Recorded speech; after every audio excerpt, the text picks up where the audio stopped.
In that case, I'll start right in. All right.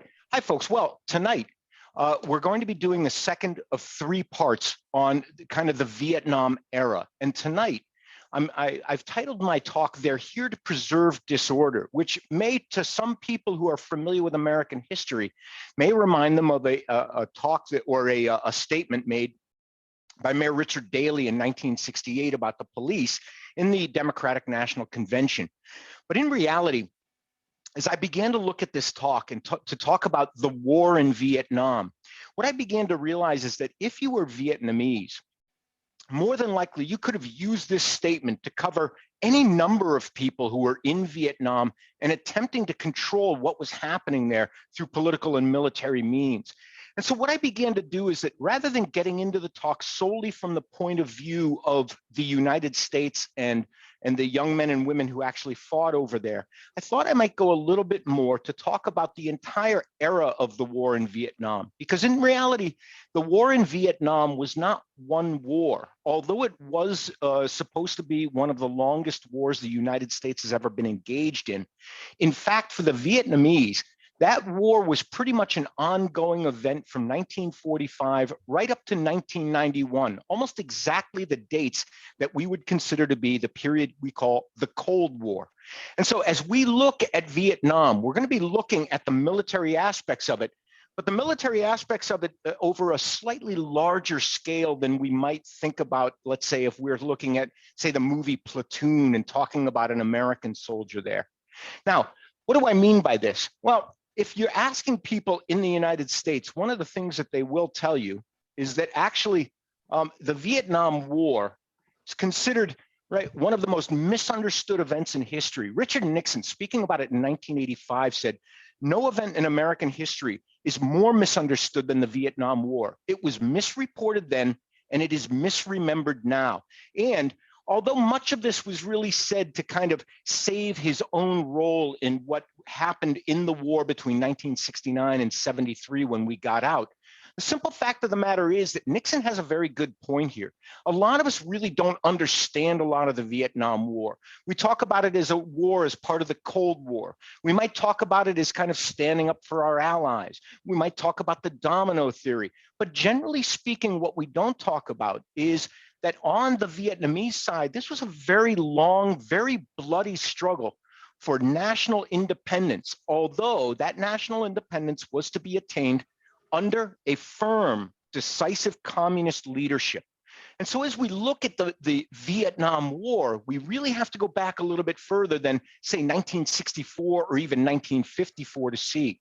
Now, this area of Southeast Asia was a very valuable area. And in the period of colonialism, which was the late 1800s, for many of the European countries, namely here, France, this area represented a great source of income. And the reason for this is very simple. The area that you're looking at in various shades of purple was one of the only areas in the world where you could get a very large supply of rubber. And as the world moved into the industrial age, the supplies of rubber became critical in order to make machinery operate and operate well. Belts, gaskets, washers, a lot of these things were going to need rubber. Tires for automobiles that were coming out, a lot of uses for rubber at this time. And so the French are going to take it upon themselves to go into this area and conquer it militarily. Now, when they did, what they talked about was really not that they were there on a military mission. Paul Dumas, who was a great French imperialist, said, just as Rome civilized the barbarians beyond its borders, we too have a duty to extend French culture and religion to the backwards peoples of the world. Now, this might seem kind of familiar to us. We also see this with Great Britain. We even see it with the United States to a certain extent as well, that we felt that it was really our mission to help the lesser peoples kind of evolve into true civilized beings. Well, we're not really sure if this was actually what the French were really interested over there, but by 1900, they were certainly pumping a lot of money out of the area of Southeast Asia. And here is really the way it's going to kind of divide up. And you'll see me mentioning these during the talk. Now, first of all, two of the areas that we see a little bit inland from Vietnam are Laos and Cambodia. Now, these two areas were basically provinces of the French colonial system, as well as three provinces, Tonkin up in the north, Annam in the center, and Cochinchina in the south. And those three will make up Vietnam. And so the three countries that we'll really be talking about are Vietnam, Laos, and Cambodia during this time, because the war that will occur here will involve all three of these countries. It will involve them very deeply, and it will result in massive changes for all three. Now, when we look at what's happening in these colonies, what we do find is that actually, as far as the French go, sorry about that, these colonies are a great success, right? Rubber is the going thing, and our quotas have been nearly met. Coolie workers are harvesting some 1,000 liters of rubber a day. They work on average 11 to 12 hours a day and are paid well by local conditions. They have adequate food and well-ventilated barracks to live in. Medical practitioners are present. There are few security problems. These were the words of Henri Duval, who was a colonial official. But that same year, 1912, 2 years before World War I, Tran Minh Don, who was a laborer who worked on these rubber plantations, said, "We lived in dirty rooms not fit for 4 people. 10 of us had to sleep here every night. We get 2 francs per month, 2 bowls of rice per day. Everyone is hungry. Everyone is sick. No medicine, no doctors. I've not seen my wife since 2 months ago. They took her to work on a tea plantation." These are the kinds of contradictions that you see among people who either own or work on these types of plantations all through Africa and Asia. And thus, from the very beginnings of French occupation of Indochina, Southeast Asia, there's going to be an active resistance movement against them. And what's going to happen is that this active resistance movement is really going to get a lot of impetus from the Japanese conquest of much of Southeast Asia. In 1942, the areas that you're looking at right now on the map in red were all under Japanese control. So you might notice that Japan, northern China, but also a couple of areas in Southeast Asia, the area of what is now Thailand, Myanmar, and Laos, Cambodia, and Vietnam, as well as Indonesia and Malaysia, all of these under the Japanese kind of flag. Now, for the Japanese, they do not come into this area solely looking for resources. They believe they have a way to get rid of the imperialist Europeans who are now controlling Asia and actually make it into an Asian continent. And they call this the East Asian co-prosperity sphere. And here you see the Japanese man raising the Japanese flag as various Asian peoples dance around it in happiness, because now they have ejected the people who are actually oppressing them. Now, the thing about this is, the Japanese themselves will not come in and rule over Southeast Asia. Instead, they will install a puppet emperor, and his name is Bao Dai. Now, when they do this, the Vietnamese themselves are really unimpressed. They did not like the French being there, and they resisted them. And beginning in 1941, they began to resist the Japanese as well. And a party is formed in 1921, which is going to create essentially the state later on of North Vietnam. And this is, of course, called the National Liberation Army. And these are also known as the Viet Minh. Now, the Viet Minh are a national Vietnamese army that are going to at first fight through guerrilla means, and later on, they will fight whoever desires to be the colonial owner of Southeast Asia. So they're basically there to fight against any foreigner coming in and trying to take over the country. And these folks are committed communists. Now, when I say committed communists, what we find about the North Vietnamese communists is that they are extremely well organized and they are very well led. The two main leaders of the North Vietnamese, or later the Vietnamese Communist Party, actually, I should say, are the man on the right, Ho Chi Minh, and the man on the left, Vo Nguyen Giap. Now, the man on the right, Ho Chi Minh, is really considered the spiritual leader of a national Vietnamese state. Ho Chi Minh was actually kind of a young drifter, and he first makes his appearance named Nguyen Ai Quoc, and that is Nguyen, which is a very common Vietnamese name, and Ai Quoc, which means basically the patriot. So basically, it's almost like saying that you're Patriot Smith, you might say. And he makes his first appearance at the Versailles Conference at the end of World War I. And there he requests that Southeast Asia be given its independence. When he is refused, he forms the National Liberation Movement and adopts as his military advisor, Vo Nguyen Giap, who turns out to be actually a very good military leader during the series of wars that we're going to have. Now, there's another couple of people that you would want to know about. This is one, Pham Van Dong. Pham Van Dong will be the prime minister of at first of the Viet Minh movement and the Vietnamese Communist Party, later on of North Vietnam, and then later on of all of Vietnam before he steps down in the late 1970s. So he is also going to be one of the original cadre of resistance workers. And this is Xuan Thuy, who will actually be a kind of the spokesman for the Communist Party and the lead negotiator against the French and the Americans in order to end the wars. Now, this cadre of leaders is extremely committed. And as I said, they are not nationalists in communist clothing. These are men who have been trained and basically indoctrinated by both the Soviet Union. Ho Chi Minh spent time there, and by the people and by the communist movement in China. Ho Chi Minh and Vo Nguyen Giap also spent time there. This will make later on a divide in the North Vietnamese leadership, because some of them will be very pro-Chinese, others will be very pro-Soviet. This will make a difference later on. Now, Ho himself is actually more pro-Chinese, but by the early 1960s, he will suffer a series of strokes. His health will go bad, and he will not really appear too much in public. He will finally die in 1969, but after about 8 years of not really being too much as other than the spiritual leader of the Vietnamese nation.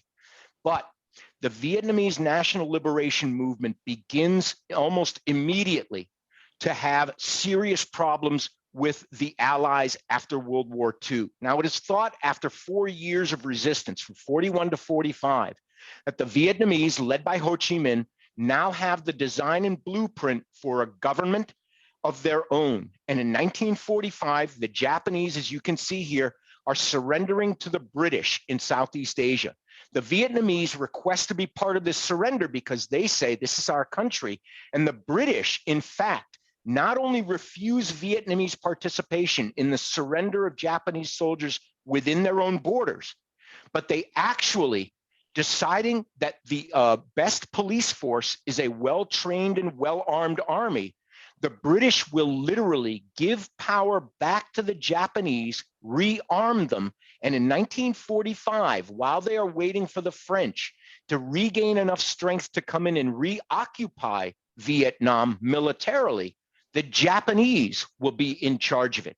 To the Vietnamese, this is absolutely going over the line, and they immediately declare war on whoever is going to be against them. Now, in this case, the Japanese will leave fairly quickly because the French want to reoccupy a lot of their old colonial territories. And so Ho Chi Minh in 1946 says, our resistance will be long and painful, but whatever the sacrifices, however long the struggle, we shall fight to the end until Vietnam is fully independent and reunified. And keep in mind, folks, from the beginning, Ho Chi Minh and the Vietnamese communists are fully committed to creating a unified Vietnam under communist leadership. And so we do have a fairly clear choice of governments that we will have here. We'll see this as we march on through the 1950s. Well, what's going to happen now is that the Southeastern National Liberation Movement, which I had talked about, led by Ho Chi Minh, Vo Nguyen Giap, Pham Van Dong, is actually now, beginning in 1945, going to divide into three different movements. One will be the Vietnamese Communist Movement. And that, of course, as I said, led by Ho Chi Minh. There will be, however, another one. In Laos, the Communist Party will split from the Vietnamese Communist Party and create the Pathet Lao, a communist insurgency there. And in Cambodia, the Communist Party there will split from the Vietnamese, and it will call itself the Khmer Rouge, and it will begin an insurgency against the government there. Now, in this time, the Vietnamese consider themselves to be the leaders of the communist movement in Southeast Asia, and thus they reserve the right to intervene in Laotian or Cambodian affairs if they feel that the Laotians or Cambodians are not playing up to Vietnamese expectations as to what the communist state should be. So really what you've got here is beginning to be a very complex thing. You're fighting against the French, but you're also in Laos and Cambodia fighting against the colonial governments that are more native-based than French-based. And so through the 1950s, what we see is that the Vietnamese begin a major guerrilla movement and war against the French. Now, the United States at this time at first supported Vietnamese nationhood. It wanted, in fact, all colonial regimes to end. However, as you can see here, a policy statement on Indochina issued during Harry Truman's administration essentially is what's going to lead us into intervention and later on a full military involvement in Vietnam. And that is, we have an immediate interest in maintaining in power a friendly French government to assist in the furtherance of our aims in Europe. Because at this time, the Cold War was on. The Berlin airlift was going on, right? So this immediate and vital interest has in consequence taken precedence over active steps looking toward the realization of our objectives in Indochina. In other words, we know they want a nationhood and we'd like to help them, but we need French friendliness more, and therefore we're going to be friendly with the French and therefore assist them in fighting against the Vietnamese insurrectionists. And so in 1946, the French go ashore in Vietnam, and there they will engage in an 8-year war against the Vietnamese.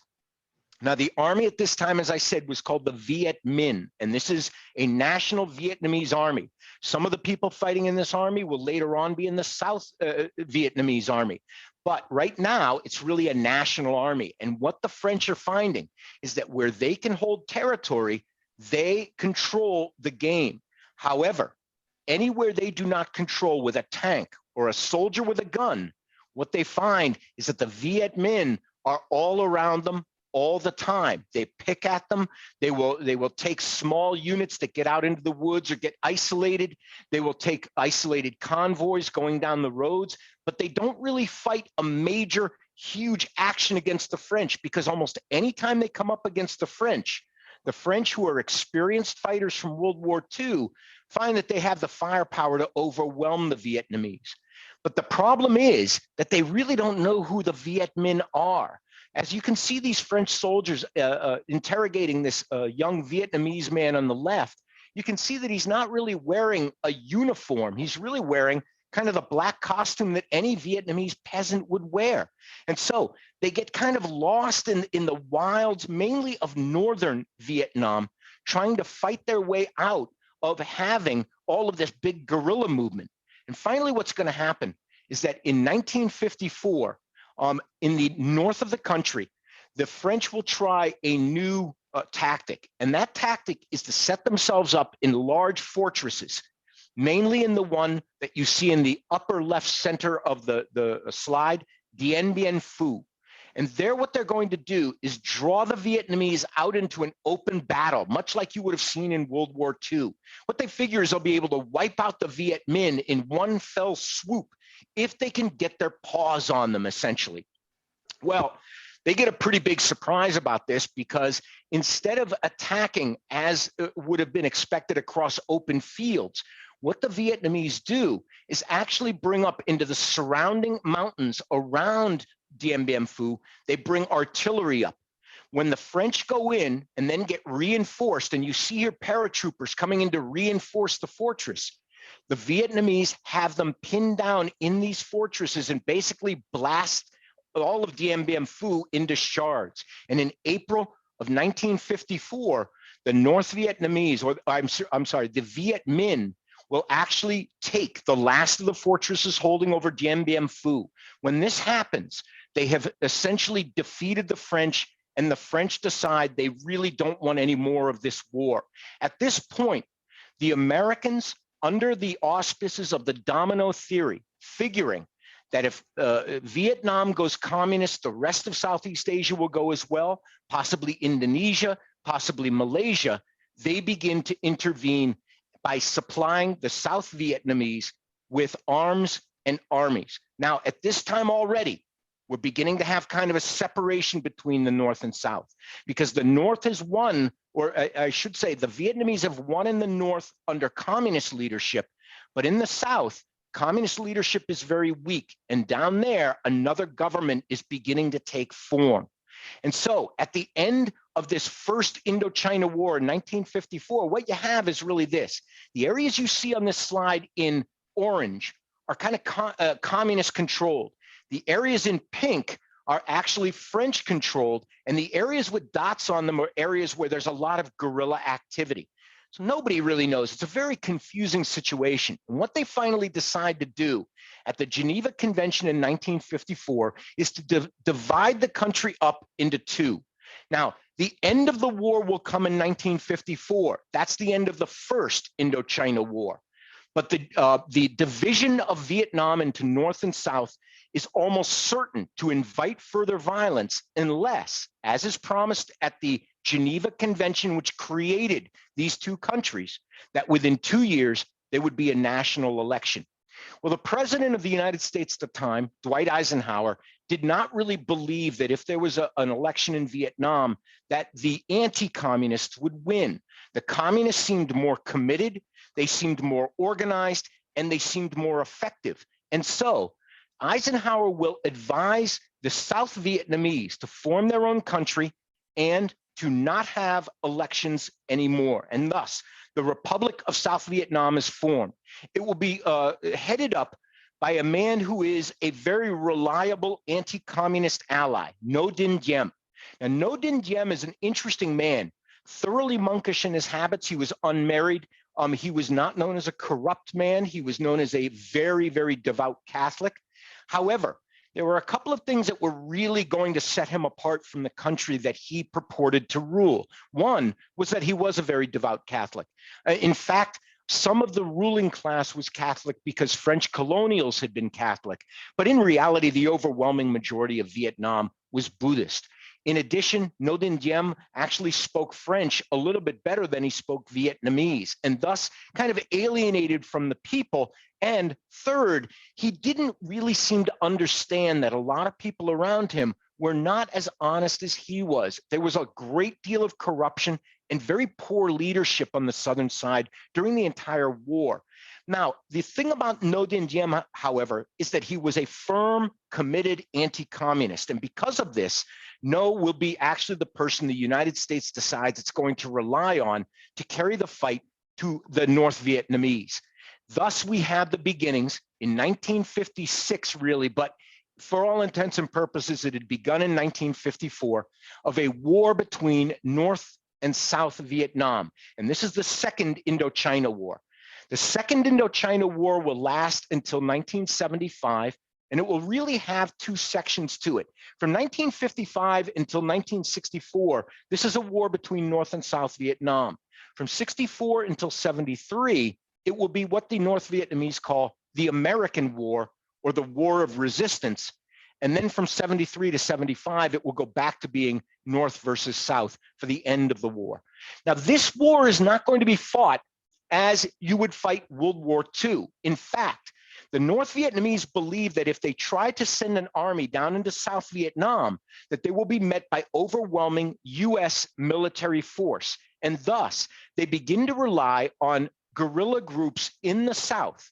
These people are known as Vietnamese Communists, or for short, in the South, they're called Vietcong.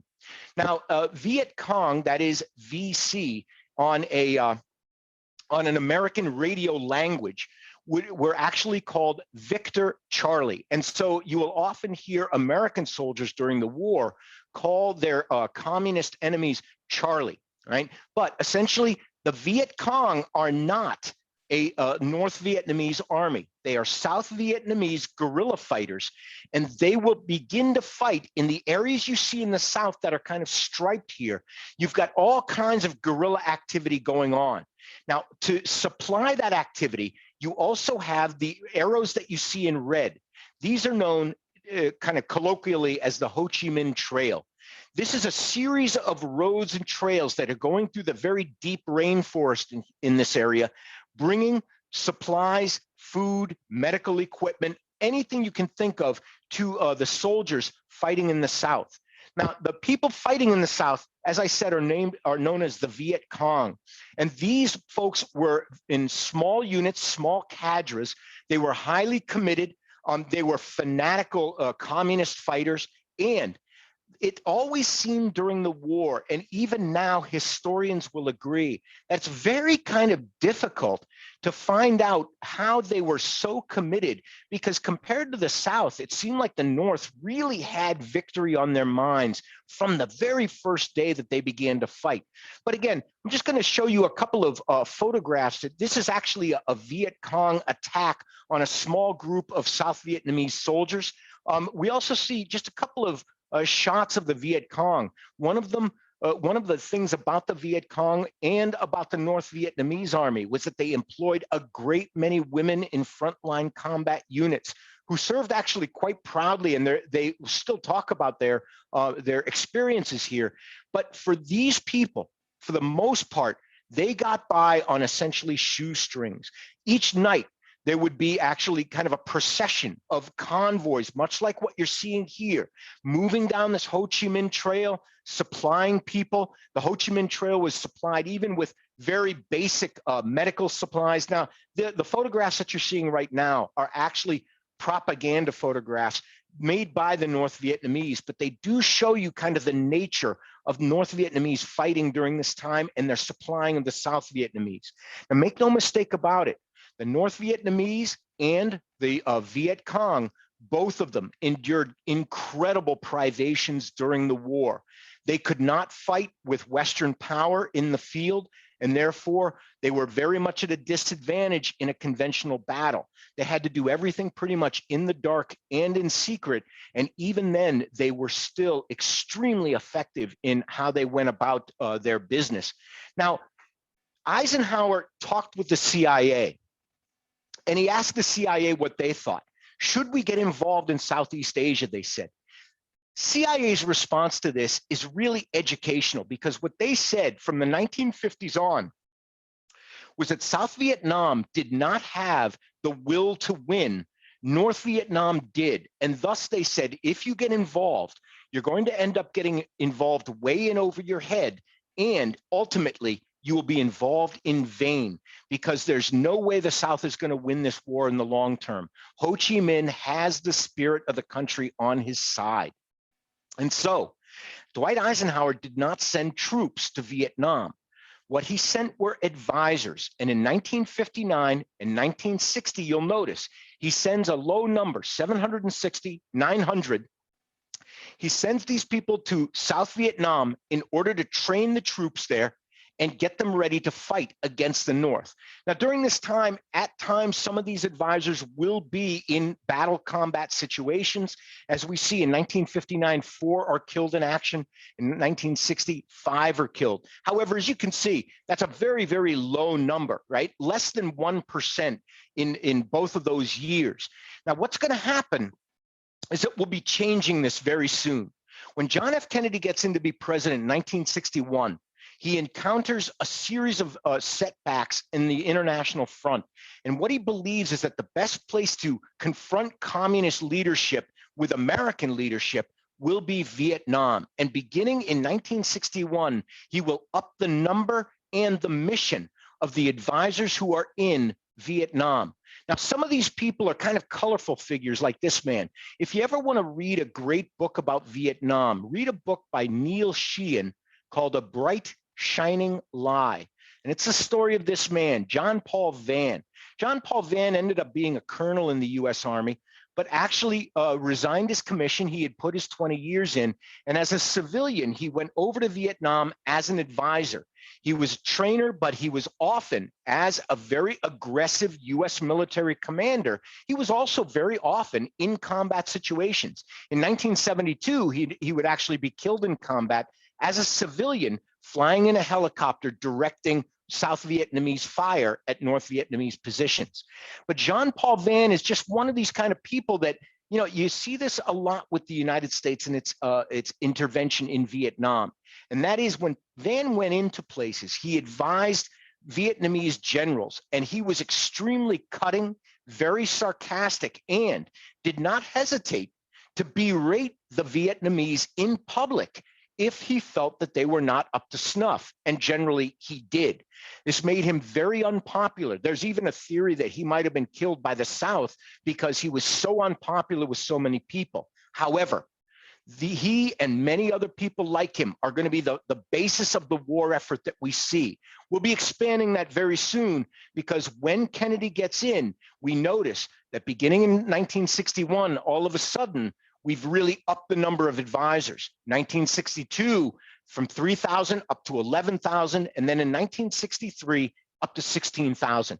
Now, again, these are advisors, but now they're also beginning to engage in more and more military actions. And as you can see, the number of those killed in action goes up along with their engagement in battle. And so we can see now the United States, without really wanting to, and in fact, having already been told not to involve itself in Vietnam, is slowly but inextricably being bound up with the war.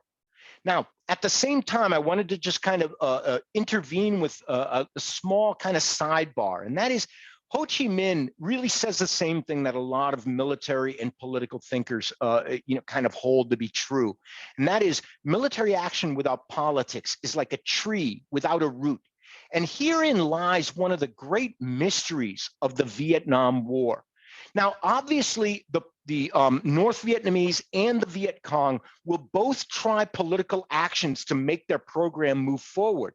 But Jean-Paul Vann had something very interesting to say about this.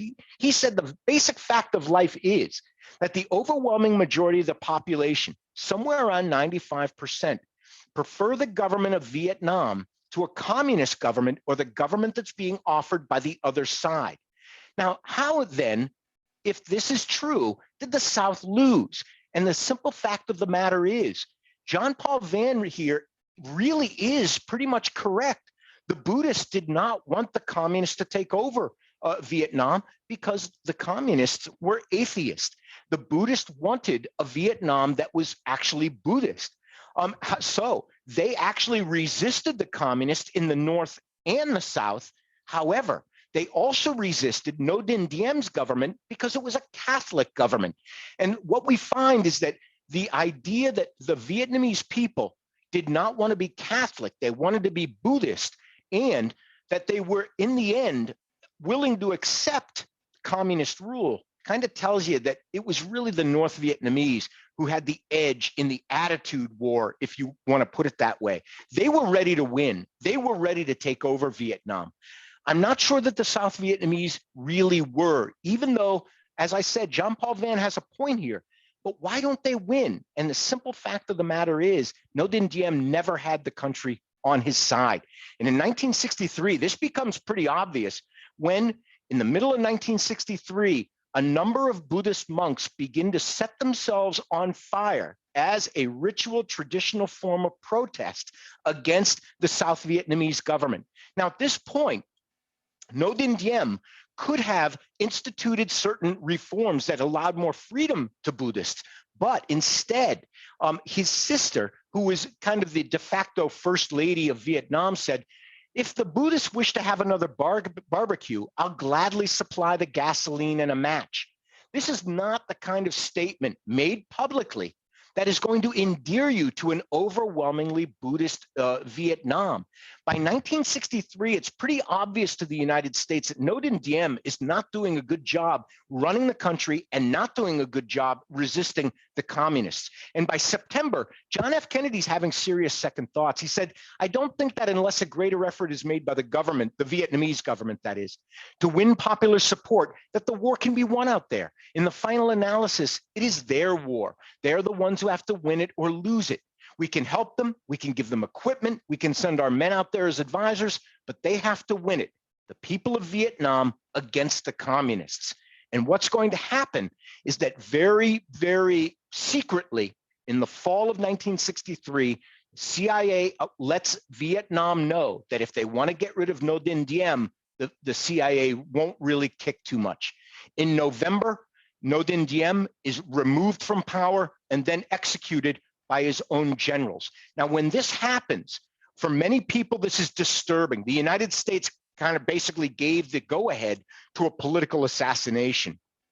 But to the North Vietnamese, this was an amazingly inept step. In fact, a North Vietnamese Politburo report said Diem was one of the most competent lackeys of the US imperialists. Among the anti-communists in South Vietnam or exiled in other countries, no one has sufficient political assets and abilities to cause others to obey. Therefore, the lackey administration cannot be stabilized. The coup d'etat on the 1st of November, 1963 will not be the last. And they were, in fact, perfectly correct about this. South Vietnam goes into a series of rather colorless leaders. And what's going to happen is that the US government is going to allow this because they're desperately seeking somebody who can be the Ho Chi Minh for South Vietnam. And Lyndon Johnson, 2 days after the death of President Kennedy, said, I'm not going to lose Vietnam. I'm not going to be the president who saw Southeast Asia go the way China went. And in fact, he is willing to oversee this kind of bewildering series of South Vietnamese leaders. Duong Van Pham is one of them. He's going to be coming up first for a few months after Ngo Dinh Diem's assassination. But then we'll have Win Cang, then we'll have Win Cao Cai, then we'll have Win Van Tu. Now, in the end, Tu will be the person who presides over the end of Vietnam. But really what this is a series of leaders who are basically the same as Ngo Dinh Diem without his resolve to confront the communists. They are highly corrupt. They do not really get very good generals. They tend to name their friends to generals' positions. They will enrich themselves. South Vietnamese soldiers in the Army of the Republic of Vietnam, that is the ARVN as they're called, often find themselves to be shorted on pay by generals who have confiscated their money, shorted on food by generals who have stolen the food and then sold it on the black market. And thus we will see the South Vietnamese over and over begin to find themselves sliding downhill while the North Vietnamese continue to supply the Vietcong. Now at this point, the North Vietnamese aren't really making too many moves into South Vietnam. But in 1964, we're going to have a major development in this. The United States is not willing to see South Vietnam go the way of China. And this is not only because of the country of Vietnam itself. The United States is committed to helping its allies in the area. And these will include Indonesia. They include the Philippines, Japan. They include Australia. They include New Zealand. And after 1947, they also include India. And thus, when the United States began to talk about serving out its commitments to its allies, it's important to remember it wasn't simply the Vietnamese they were talking about. But in August 1964, this boat, the USS Maddox, is actually patrolling off of North Vietnam when it is supposedly attacked by torpedo boats from North Vietnam on the 2nd and 4th of August. This is known as the Tonkin Gulf incident. Now, what happens because of this is that the United States is going to use it as the pretext for intervention in Vietnam. And right after the Tonkin Gulf incident will come the Tonkin Gulf Resolution. That resolution does not declare war on North Vietnam, but it does give the president pretty much a blank check to do what he wishes in order to put down the North Vietnamese and to strengthen the South Vietnamese. Now, when we do this, there is a great deal of opposition to it. Senator Wayne Morse, who is a Democrat from Oregon, same party as Lyndon Johnson, who is getting the Tonkin Gulf Resolution passed, says, I believe that within the next century, future generations will look with dismay and great disappointment upon a Congress which is now about to mistake such a historic mistake. I believe he actually said to make such a historic mistake. However, this is really the story of American involvement in Vietnam. It doesn't come overnight. It doesn't come as the result of a declaration of war. It comes as we kind of stumble one step after another. This guy can't help himself as a leader. We'll help him a little more. We need a few more troops in there and a few more advisors. And thus, what will happen is that Lyndon Johnson slowly but surely involves the entire nation in the war in Indochina. He said, we do this in order to slow down aggression. We do this to increase the confidence of the brave people of South Vietnam who have bravely borne this brutal battle for so many years with so many casualties. And we do this to convince the leaders of North Vietnam and all who seek to share their conquest of a simple fact. We will not be defeated. We will not grow tired. We will not withdraw either openly or under the cloak of a meaningless agreement. These words were going to dog Lyndon Johnson to his political grave, because when he said, we will not leave under the cloak of a meaningless agreement, immediately he committed the United States to either victory or defeat. And this was going to weigh very heavily on him as we went through the war. Now, 1964, Johnson will also name this man, a great fighting general, William Westmoreland, to head up the troops in Vietnam. Now, at this time, it is thought that American military might and political might and social might and economic might, being undefeatable, will inevitably defeat Vietnam. But really, we have people talking about just going in there and just making the whole place a parking lot, right? Ronald Reagan in 1965 said it's silly talking about how many years we will have to spend in the jungles of Vietnam when we could pave the whole country and put parking stripes on it and still be home for Christmas. In 1965, also, another famous military thinker, General Curtis LeMay, who oversaw the carpet bombing of Germany and Japan, said, my solution to the problem would be to tell them frankly that they've got to draw in their horns and stop their aggression, or we're going to bomb them back into the Stone Ages. And the simple fact is, a lot of the north of Vietnam was already pretty much bombed out by the French. They were not really going to be that much affected by large air campaigns that were going to bomb them back into the Stone Ages. However, this is the fundamental misunderstanding of the American military. They went in expecting a military fight. They got a political fight, and they were really at very much a loss as to how to deal with that. Now, George Ball is one of the people who will raise an objection. He said, I think a long protracted war will disclose our weakness, not our strength. Many people today make a lot of this. This is a guy who really stood up and said we shouldn't be in. But in reality, his was very much a minority view. In 1965, everyone in the United States knew that we were going to be able to defeat North Vietnam, maybe even just through the use of air power.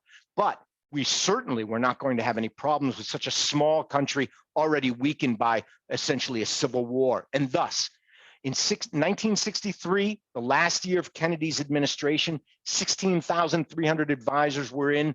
But beginning in 1964, the number will jump alarmingly.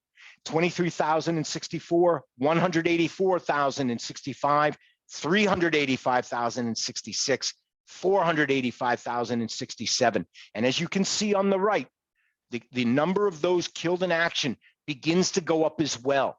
And what happens here is that actually we have this fight that we really didn't know that we were getting into. And now that we're in it, we're not really sure what's going on here. We don't really know how to go in there and take hold of this country. And we're not the only ones, because we're not the only ones fighting there. The Australians will send about 67,000 people, including some New Zealanders. The Filipinos will send in soldiers and provide logistical support at their bases in the Philippines. South Korea will send people in, and the Hmong tribesmen of the area known as the Golden Triangle in Laos, Cambodia, and Thailand will also help the American forces. But for the most part, the Americans themselves are really not trained for this kind of war. It's not an open war over fields where tanks and aircraft can just bomb the enemy into submission. Instead, this is going to be a war fought by small units of men moving through jungles where many people, like the young Marine that you see in front of you, really have not been trained to move into and actually fight in. And when you can't get hold of your enemy, how are you supposed to defeat him? The military strength of the Allies constantly inflicts massive amounts of damage, but it cannot seem to really get a hold of the enemy. And this is really because of a strategy the North Vietnamese used. Vo Nguyen Diep, The military leader of North Vietnam said, confuse the enemy. Keep him in the dark on your intentions. Sometimes what seems a victory isn't really a victory, and sometimes a defeat isn't really a defeat. And so essentially, it's the guerrilla war. During the day, the United States owned villages, it owned the roads, it owned the fields, but at night, the Vietcong would come out and they would be able to control the villages and the roads and the fields. And the next morning, the US would have to come out, clear all of the booby traps and landmines, and then go back and try to control them again. And thus, you had an enemy that you could punch and hurt, but always seemed to come back somewhere else just a little bit stronger. Now, as I said, the United States did inflict massive damage on Vietnamese or the Viet Cong and the North Vietnamese whenever they did meet in the field, but this really didn't happen too much. You can see here in a kind of an explosion of napalm. Villages began to be taken out. A lot of times the US military would come in and move people from village to village in order to kind of secure their safety. But again, as soon as night fell, the Viet Cong would be back out there. If anyone collaborated with the Americans, they were summarily executed by the communists. And so what you have here is a war that seems to be won in the daytime and then lost at night. And the Americans too will have their political side to this war. This is actually a shoulder patch from what is known as the Phoenix program, which basically operated from 1964 to 75. And this was a political assassination program carried out by the South Vietnamese, the Hmong, and the US. And essentially they killed 81,000 political functionaries of different levels in North and South Vietnam. This is really where you start getting into the CIA kind of beginning to operate in places like Cambodia and Laos as well, trying to cut off that Ho Chi Minh Trail. But still, the casualties keep going up. And what's worse is that as the United States begins to fight beside the Army of the Republic of Vietnam, they begin to see that the ARVN doesn't really seem to have its heart in it. And again, they're badly led. They're led by corrupt people. And the United States, at first a professional army, but later on very much a draft army, is really going to be kind of frustrated with this attitude very, very quickly. And soon, American soldiers are going to begin to ask the logical question: why are we bothering to fight for people who don't seem to want to fight for themselves? Well, what's going to happen essentially is that in 1967, in order to bring the North Vietnamese to the negotiating table, just to get himself extricated from Vietnam, President Lyndon Johnson institutes Operation Rolling Thunder. Operation Rolling Thunder is a campaign by United States bombers to actually destroy North Vietnamese infrastructure and the ability to supply along the Ho Chi Minh Trail, railroads and bridges and highways, the armies of Viet Cong. And throughout the end of 1967, massive damage is laid down. What you're looking at right now is just a line of high explosives laid down by one bombing run during this time. Whole villages and towns are just wiped out during this time. And so what we can see is that this is a massive display of air power. And the North Vietnamese are completely unimpressed. They really do not approach the negotiating table, because what they're beginning to sense is that actually they are actually winning the war, and that the United States really just has to be outlasted. They don't have to be defeated. And the turning point in this is going to come in 1968. 1968 is the year that the highest number of US troops were involved in North Vietnam, or in Vietnam, 536,100. It is also the year that the most were killed in action, 16,899. It is also the year that a lot of domestic events were going to happen back in the United States that would threaten to disturb the basic domestic equilibrium of the entire country. Now, I'm not going to be mentioning any of the domestic stuff. We'll do that the next time I'm talking. But you can imagine that 17,000 dead, and no one quite knows why, is not going to go over well in the country. Now, what's going to happen as a result of this is that in 1961, we are going to see the turning point of the war. And strangely enough, turning point of the war really operates on that axiom that Vo Nguyen Giap said. What is a defeat is not always a defeat. What is a victory is not always a victory. In late January 1968, all over South Vietnam, the North Vietnamese leadership will give word that if they rise up, the North Vietnamese will then join the popular uprising, and they will march into the South and they will take over the country, ejecting the Americans and the Army of the Republic of Vietnam. Now, when this happens, this is known as the Tet Offensive because it takes place over the Tet holiday or the Vietnamese New Year. And in the map that you're looking at, all over this area where you see red dots, these were all places that suddenly North Vietnamese and Vietcong units just rose up out of seemingly nowhere to launch guerrilla and army actions.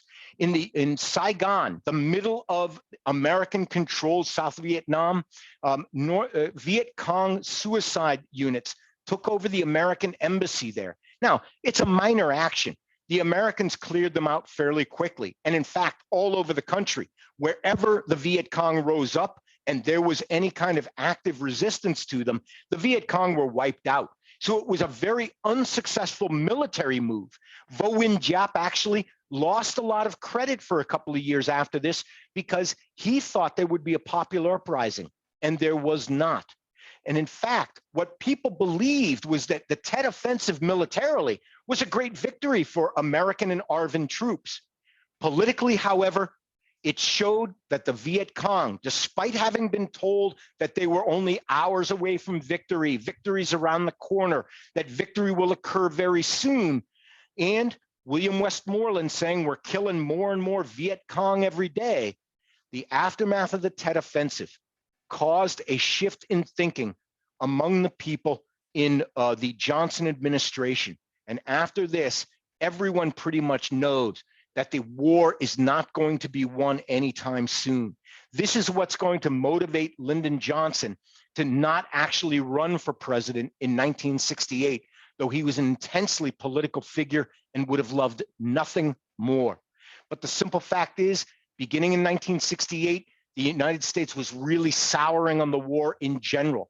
William Westmoreland, who had been very optimistic about how many Viet Cong he could kill, was found to have inflated his casualty numbers, and in 1968 replaced by this man. This is General Abrams, and Abrams is also very aggressive military commander, but basically when he comes in, what he's going to say is that there's not that much we can do militarily unless we can politically support the people of South Vietnam. And in order to do this, they would have needed political cooperation. They did not get it. The South Vietnamese leadership was not really interested in cooperating to get life better for peasants, because much of that would have involved giving them land that rich people owned and did not wish to give up. And so from the very beginning, Abrams is going to be crippled by the fact that he can't really do much except fight the North Vietnamese and the Viet Cong in the field. During this time, the war almost becomes kind of ridiculous and something rather sinister. An American officer talking to a CBS correspondent, at one point they're watching napalm destroy a village, and he said, it became necessary to destroy the town in order to save it from the communists, obviously. But who would have thought, right? This shows up on national TV, and everyone in the United States is kind of looking at this like, this is kind of, it's weak reasoning, right? Thus, in 1968, the Democrats finally, in the fall of '68, just before the presidential election, agreed that they would simply begin to work down on the number of troops in Vietnam. The North Vietnamese would not come to the table. However, what will happen is that between '68 and '69, we find the troops are slowly being drawn down. Now, not a lot, 536 to 475, but we do see a significant drop in people killed in action as well. At this point, we're going to have a new president coming in. Now, that new president is going to be the person who comes in and says, I've got a plan to get us out of Vietnam and we can have peace with honor. And his plan is actually not a bad one. His plan involves really two things. One, it involves getting both the People's Republic of China and the Soviet Union to talk to him. because Vietnam is split in its own Politburo between people who support the Soviet Union and others who support China. And so what happens is that by opening up talks with both countries, the North Vietnamese are very kind of made uncomfortable by the fact that maybe the Soviets or the Chinese will cut a deal behind their back. Now, besides this, Nixon also institutes what's called the Nixon Doctrine. Now, before this, we had used the Truman Doctrine. Wherever communists are, we will fight them with American troops. Nixon's doctrine is different. Wherever the communists are, we will fight them as long as the people of the country in question are willing to do the fighting. We will just supply them. By now, the American army in Vietnam is getting thoroughly sick of the whole thing, and things are beginning to happen that we don't really like. In 1968, you can see this sign on a person's machine gun post, "God forgives, I don't." The number of civilian casualties, the number of atrocities is going up. In 1968, you can see things happening like this, whole villages being taken out. Nobody knows quite why. And then in 1968, over 100 civilians are massacred at a place called My Lai. Everybody begins to think that maybe the United States should really act to get out as soon as they can. In 1969, Nixon appeals to the nation to support them while they actually are going to start talking to the North Vietnamese and trying to get out of the war. Beginning in 1969, however, what Nixon will say is that the United States and their fighting men will not stay in the country. And as you can see in the years that Nixon was president, that we actually had a huge drawdown between 1969 and 1973. By 1973, we have virtually nobody in the country anymore. Although there had been more people killed in action, those actually were people who were killed. And then by the end of the year, you only had 50 Americans actually left in the country. Now, when the drawdown begins, the South Vietnamese know very well that the United States is playing a game for its own ends, that they just want to kind of get out of it, and they may be left high and dry. And thus, in 1972, during the time when the drawdown is happening, the North Vietnamese, sensing the same thing, that the Americans are kind of abandoning the country, they launch a massive offensive known as the Easter Offensive. 1972, they're going to attack all up and down the South Vietnamese border. But what will happen is that American military might, especially in the form of the B-52 and massive bombing raids, will stop that offensive short. When they do this, these bombing raids are now going to be expanded as well. And bombing raids have been taking place now in Laos and Cambodia to shut off the Ho Chi Minh Trail. But also, President Nixon is going to begin to instill bombing raids in North Vietnam as well to bring the North Vietnamese to the peace table. He writes a letter to President Nguyen Van Thieu in January of 1973. He says, "You have my assurance that we will respond with full force should the settlement be violated by North Vietnam." Well, this is an empty promise, really. By the time of 1973, the United States not only was not interested in going back in militarily, the Congress was not interested in funding the war in Vietnam as well. And thus, in 1973, American direct involvement will end. For about a year and a half, South Vietnamese forces will fight against the North. However, remembering the Easter Offensive, the North will hold back from invading until 1975. When they invade, the United States gives an indication that it will not intervene. And when that happens, the North Vietnamese simply come right out of the Ho Chi Minh Trail and from the north attack the entire country. When they do, the entire South Vietnamese army basically disintegrates. What you are looking at is boots and uniforms for the South Vietnamese army. As they retreated, they shed their clothing in order to adopt peasant clothing, blend in with villages, and see if they could kind of find their way home somehow. And thus, by 1975, the war was drawing to an end. And here we see the last few people getting out of Saigon, trying to get up on top of the US Embassy in a very famous photograph. getting into that helicopter. They're going to be going out and trying to get away from communist Vietnam that will obviously oppress anyone who would oppose them. On April 30th, 1975, North Vietnamese forces finally take Saigon, and the war is at an end. That is the Second Indochina War, which had the first part against the ARVN, second part against the Americans, and the third and final part against the South Vietnamese, or ARVN, again. But this does not end what happens in Southeast Asia. There will now be a third period for another few years of war. Now, Vietnam has been united. It is now a communist country. But at the same time, the the uncertainty unleashed by bombing raids into Laos and Cambodia and by the communist insurgencies there set up governments in Laos and Cambodia that are pro-communist. Now, when they do, what will happen is that the Laotian government is actually going to find itself going communist, and then they will go a little bit more conservative with it. But in Laos, place that has had more bombing dropped on it than any other country in world history, we still find today that some 80,000 people have been killed since the war by unexploded armaments like this. This is actually a scatter bomb that was dropped from a plane. It's just sitting in the ground right now. If you fool around with it, as a lot of kids will do, it will blow them up, or at least blow limbs off. In fact, President Barack Obama in 2016 and 17 actually committed another $10 million of American money to kind of excavating all of this unexploded hardware. And so Laos, because of the fact that the United States bombed it, and because of the insurgency, the Laotian government becomes so insecure that the communists will take over there.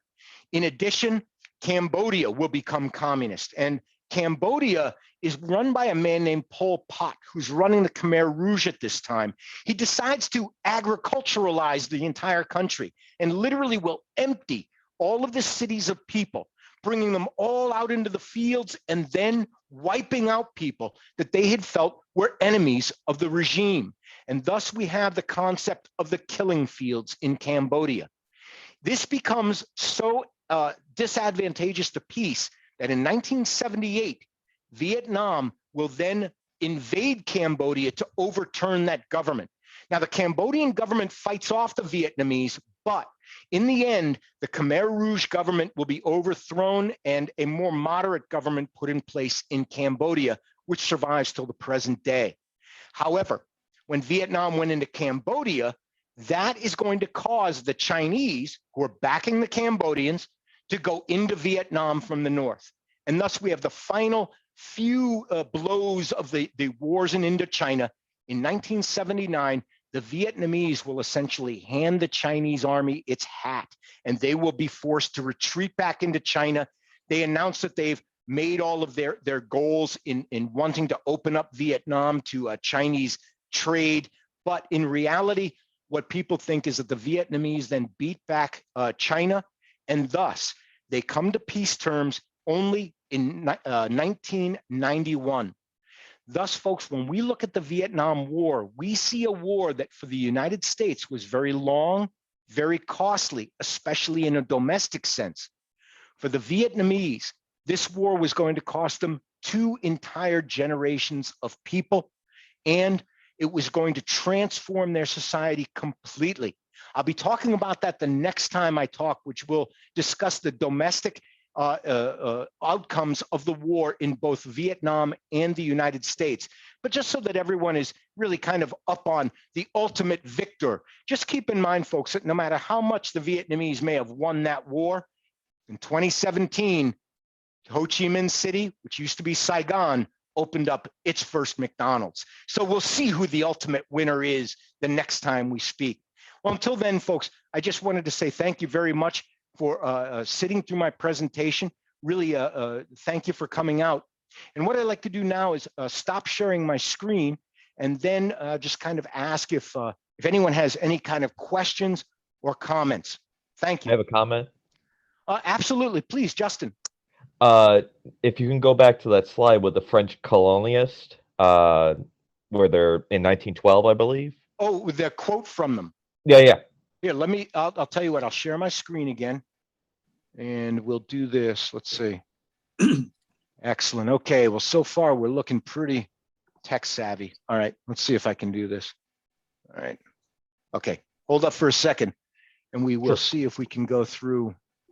We'll see if we can, there we go. Okay. I've stopped sharing. Hold up for a second. Now, Justin, you've really done it to me now. Sorry. Okay. Let's see if, oh, that's okay. Let's see if we can get up here. Okay. Now, what we wanted was the two quotes. There you go. You are very fuzzy, Hamish. Oh, I am. Is it coming in now? Not at all. Fuzzy, No? fuzzy. Is it coming in now? Nope. Oh, Not my for camera me. should be doing a better job. All right. I'll tell you what, let me answer this question, then I'll Sure. See if I can get to that too. So Justin, what did you want to look at with the Oh, quotes? I just wanted to make the comment that if you just literally change the title of either one of those guys and Yeah. say Amazon exec, it's the same thing. Yeah, it's actually really interesting to see that colonialism almost always has this kind of contradiction in it. And what you also find is that by 1912, by the 20th century, what the French are really mystified by is that the Vietnamese are developing their own nationalistic pride, basically because it was brought in by the French. So it's kind of interesting to see, you know, this is, if you go to Africa, I could probably show you the same kind of quote, but it wouldn't be about rubber. It might be about diamonds, or it might be about platinum, you know, but yeah. Well, history always repeats itself. Yeah, so. it certainly does. And we're dealing with a lot of the kind of fallout from all of this colonialism now in all over the place. Rwanda, you know, we're dealing with it, you know, all over the world kind of. I'm going to see if I can get myself to be a little more, let's see if I can get myself to be a little more clear. I'm going to stop my video for 1 second, come right back in. Okay, so there I am. Let's see if I can come back in now. You see me now? Wow, okay. All right.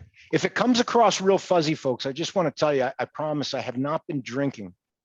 All right. Let's see it this time. It might not, and if it doesn't, folks, well, we'll just go on with the questions. I think it's probably easier that way, but sorry about that, Art. I don't know why I'm coming across fuzzy right now, but does anyone have any questions or comments that they'd like to make? Justin, go ahead. I also found it interesting that you didn't mention the Gulf of Tonkin. Oh yeah, I did. That was the USS Maddox.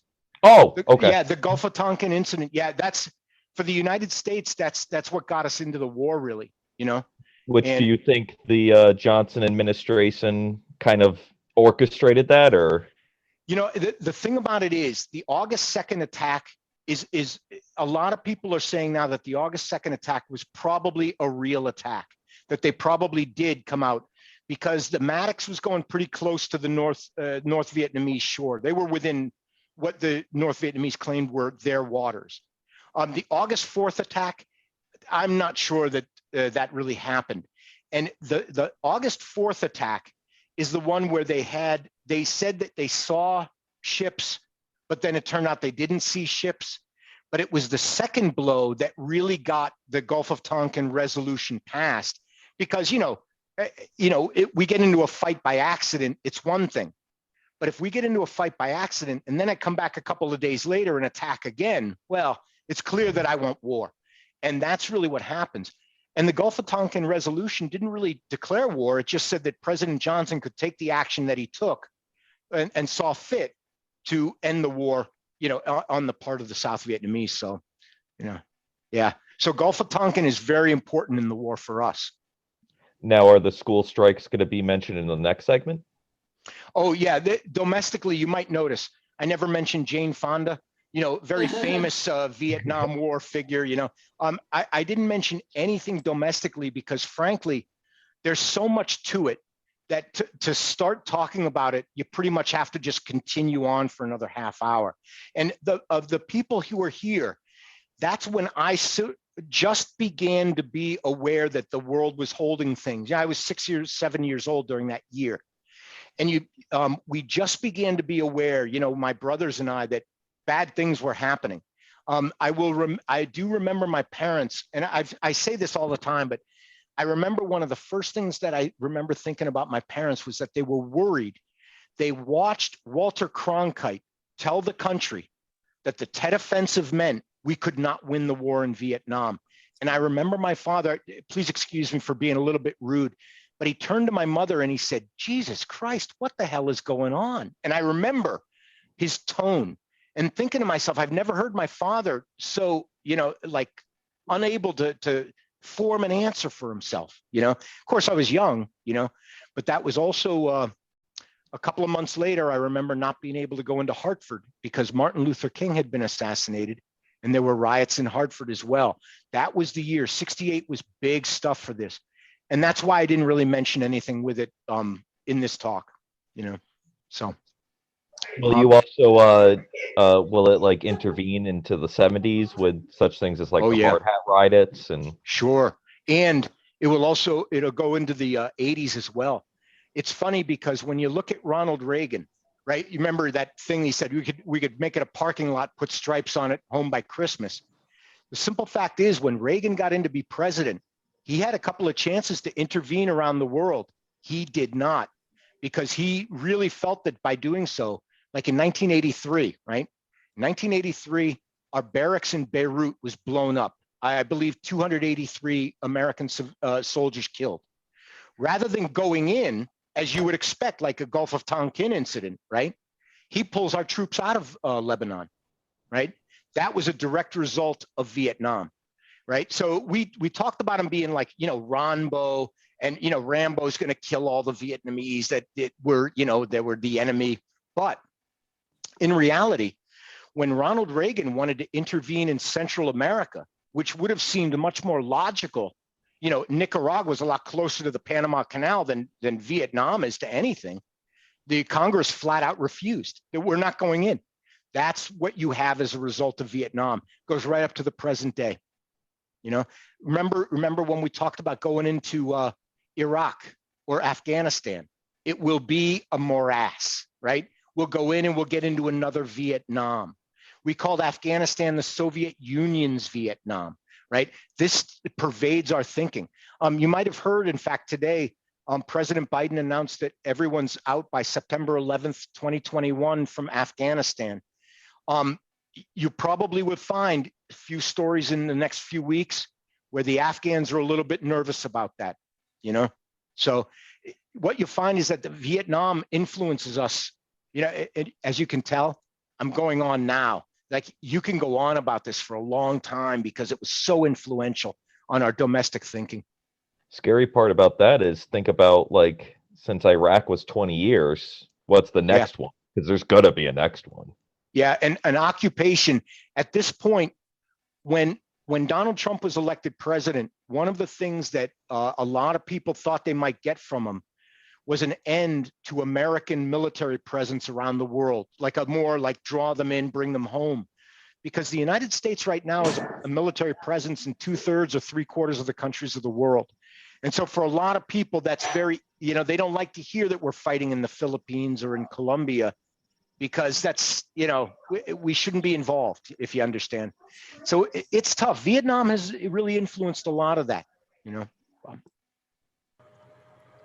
All right, well, folks, please go ahead, Janet. Thank you for tackling such a complicated topic and really giving it clarity. If I had to do it over again, I'd think twice. Yeah. It is a really big and very complex topic, especially when you look at who's fighting whom. The Americans didn't fight the North Vietnamese that much. They really fought Vietcong, and what's the difference, but it's a tough thing, but in 1968, though, I always think of the Democratic Convention, things were getting very complicated in the summer of 68, You could do a series on just 1968. Oh, there's no question about it. If for nothing else, Virginia Slims came out in 1968. The Big Mac came out in 1968. And the 747 came out in 1968. There's all kinds of stuff to talk about, and the New York Jets won the Super Bowl. I mean, nobody thought an AFL team would be able to win the Super Bowl. That was amazing. Van Cliburn won the competition in Moscow. And Cliburn won the competition. That's right, in the Soviet Union, right? Yeah, this is just amazing. I heard him in Washington. Really? Van gave his Cliburn? piano concert. I was in the military then. Yeah. Oh, Great. He became Great talk. really world famous for that. All right. Well, thank you very much, folks. It was nice to see you, and I do hope you come in, because the next time, just so that to kind of answer Justin's earlier question, the next time deals only with pretty much domestic affairs here and in Vietnam, because the effect on Vietnam was also very profound. So, and we'll see you then, folks, hopefully. Yeah. Thank you, Hamish. All right. Thank you, Thank you, Hamish. Hamish. Thank you. Oh, everyone. man. Thank you. Thank you. It's funny. Hamish. It's Thank funny you. with Vietnam talks. We're all dating ourselves, isn't it? Cheryl just said I graduated in 1968. I'm not going to tell anyone, Cheryl. I'll be okay. So it's just strange. All right, we'll see you folks later. Have a good night now. Thank you. That was Bye. awesome. Look forward Thanks. to the next one, Thank Hamish. you. Look forward to Thank you. it. Good night, Thanks, guys. everyone. Good night. Have a good night. Awesome.